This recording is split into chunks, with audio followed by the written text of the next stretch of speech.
അപ്പോൾ 10ാം ക്ലാസ്സിൽ മിടുക്കത്തിയായ ഒരു കുട്ടി എന്നോട് ചോദിച്ചു, മാഷെ ഇതൊക്കെ പറഞ്ഞു ഇങ്ങനെ ശ്രദ്ധിച്ചിരിക്കണ്ടായിരുന്നു. അപ്പോൾ ഞാൻ മനസ്സിൽ ഇപ്പോൾ വരും ചോദ്യം ഒന്ന് ക്ലിയറായി. ക്ലാസ്സായിരുന്നു, പ്രസംഗമല്ല, ക്ലാസ്സായിരുന്നു. എണീറ്റു, മോൾ എണീറ്റു. മാഷെ ഒരു ചെറിയ ചോദ്യം. ഓ ചോദിച്ചോളൂ. മാഷ് പറഞ്ഞു, ക്ലിയറായി. മനുഷ്യനെ മനുഷ്യനാക്കി മാറ്റുന്നതാണ് വിദ്യാഭ്യാസം. ശരി, നമ്മളൊക്കെ മനുഷ്യരല്ലേ മാഷേ? എന്താ മനുഷ്യനാക്കാളേ? കേൾക്കുന്നുണ്ടോ? പട്ടിയോ പൂച്ചയേറ്റ മനുഷ്യനാക്കണം എന്ന് പറഞ്ഞാൽ നടക്കൂല്ലേ? പക്ഷേ ഒരു ട്രാൻസ്ഫോർമേഷൻ വേണം എന്നുള്ളതുണ്ട്. ഇതെന്താ, നമ്മളൊക്കെ മനുഷ്യരല്ലേ? പിന്നെന്താ ഈ മനുഷ്യനാക്കണമെന്ന് പറയണേ? ഒന്നുകൂടി വ്യക്തമാക്കാമോ?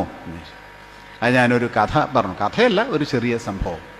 മൈക്കൽ ആഞ്ചലോ പണ്ട് വിശ്വപ്രസിദ്ധനായിട്ടുള്ള കലാകാരൻ പ്രസംഗിച്ചുകൊണ്ട് നിൽക്കുമ്പോൾ അദ്ദേഹത്തിൻ്റെ പ്രസംഗപീഠത്തിൻ്റെ തൊട്ടപ്പുറത്ത് ഒരു മരക്കട്ട, ക്രൂഡായിട്ടുള്ള ഒരു മരം വെട്ടിക്കളഞ്ഞ് ബാക്കി ഇങ്ങനെ പലതരത്തിൽ ഒരു ഷേപ്പും ഇല്ലാത്തൊരു മരക്കട്ട അവിടെ കിടക്കണ്ടായിരുന്നു.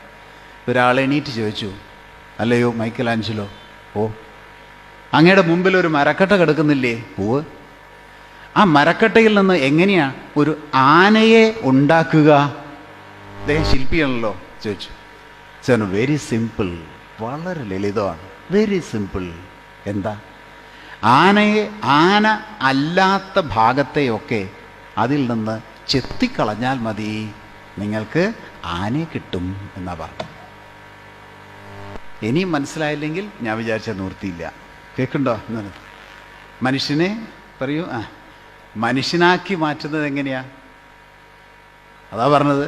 ഇതൊക്കെ ഇങ്ങനെ മനുഷ്യരൂപത്തിലാണെങ്കിലും മനുഷ്യ രൂപയുള്ളൂ, മനുഷ്യഭാവം കുറവാ.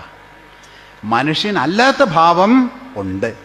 മാനുഷികമല്ലാത്ത മാനവികമല്ലാത്ത ഒരുപാട് ഭാവങ്ങൾ മനുഷ്യനിലുള്ളത് കൊണ്ടാണ് മാനവികത പ്രകടിപ്പിക്കാൻ പറ്റാതെ നമ്മൾ വിചിത്രമെന്ന് തോന്നുന്ന, രാക്ഷസീയമെന്ന് തോന്നുന്ന പലതും മനുഷ്യൻ ചെയ്യുന്നത്. അതുകൊണ്ട് മാനവികവും മാനുഷികവുമായ മനുഷ്യഭാവങ്ങളെ ഇതിൽ നിന്ന് ഉണർത്തിയെടുക്കണമെങ്കിൽ അതല്ലാത്ത